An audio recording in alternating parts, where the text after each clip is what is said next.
Hey, what's up guys? My name's Dinn Winnwood, and today I'm going to be showing you how to create a Diplo style trap lead similar to one you'd hear in his song Revolution.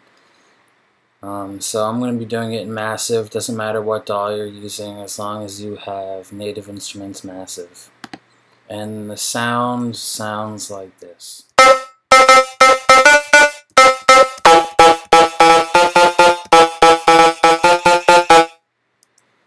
So let's go ahead and open up Massive, go up to File, New Sound, so we have a fresh, clean template.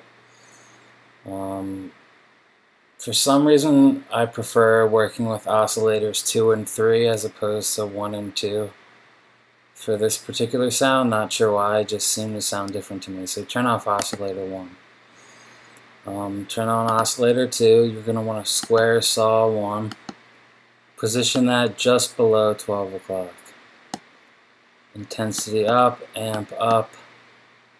You want this at bend plus, and pitch it down 12. And a shortcut to pitching down in increments of 12 is just to hold down the Option Alt key, and then as you can see it goes in 12. So just keep that at negative 12.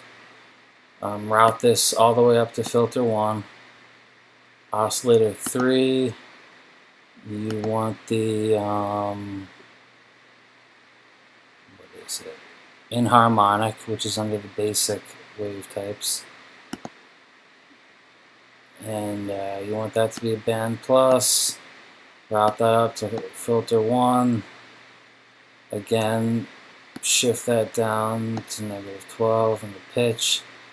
Wavetable position all the way to the left. Intensity all the way up. Amp up. Not much going on for the modulation oscillator except for the filter FM. You want that routed to oscillator 2. Okay. Now, filter section. Filter 1, band reject. Bring that down to about just below 9 o'clock. You want the bandwidth, the line pointing around the B in bandwidth, and resonance have that pointing to like the line in this bar here, that line right there.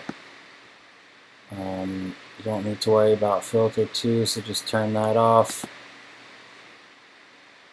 Make sure this is up or in the middle. Not sure what that does exactly, but definitely has something to do with the wideness of the sound. You want the mix all the way up to mix 1, so everything's going through filter 1 and nothing is going through filter 2. In the effects 1, you want a browner 2.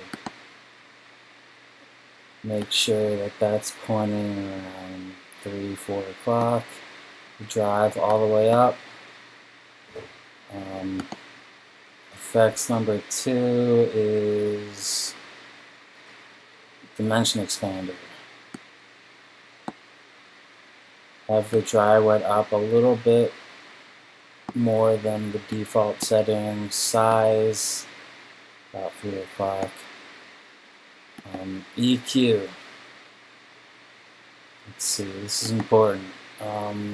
Low shelf down about 11 o'clock. Boost all the way up.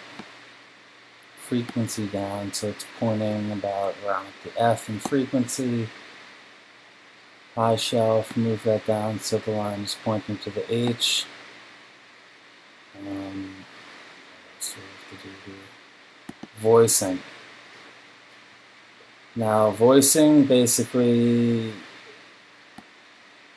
1 under unison means that there's 1 instance of massive. The higher you raise this number, it's like you're stacking up layers of massive to create a larger sound. And on many sounds I found that at least bringing it up to 3 or 4 will make your sound a lot richer, a lot bigger, a lot fatter, and stand out more in the track. and just sonic-wise, in terms of the actual sound, usually sounds much better, more defined and detailed. So in this, for instance, we're going to bring it to, I guess 4 or 5.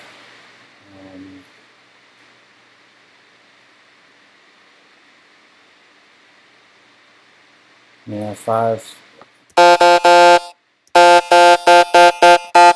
Sounds about good. Now you want it on monophone and always, and then pan positioning. Turn that on and slide that a little bit to the right so you can see like 1 or 2 bars to the left of the value indicator. That's almost it, except that we have to route certain things or filter one or a few things. First of all, the main filter in any massive template is envelope 4, sorry. Envelope 4 is the main envelope. That is routed to the amp output, so that's the main one unless you change it, but that's default. So we need to change the way that looks by making sure the delay's all the way down, the attack's down, bring the level up on the attack, bring the decay down to about, so it's pointing at the L and level, bring the decay level down, and the release up, so it's pointing around the R and release. And then what you want to do is drag that by clicking on this little cross here next to the 4 envelope, and make sure that's in your amp and in your bypass mode. But that should be there by default. What you really want to worry about is envelope 1, which should look like this. Bring your attack up to the A, attack level up, decay in the middle, decay level in the middle, and leave the release as it is. And then you want to drag that into the first box underneath filter 1 cutoff and drag it up to the end. So the end of the blue line is about at the T of cutoff. Do the same thing to the first box under the bandwidth in filter 1. Click that and drag down so it goes all the way to the bottom.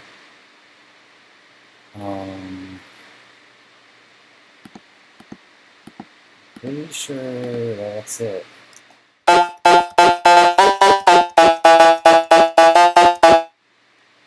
How can we fix it?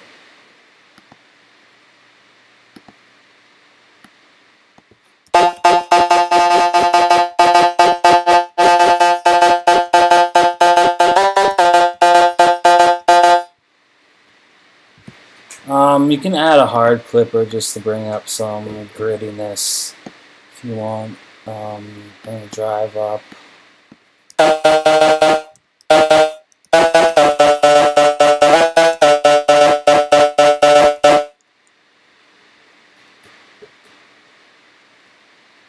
Looks like that's about it. So I hope you enjoyed this. I hope it worked for you and you can use it in your future productions. Thanks.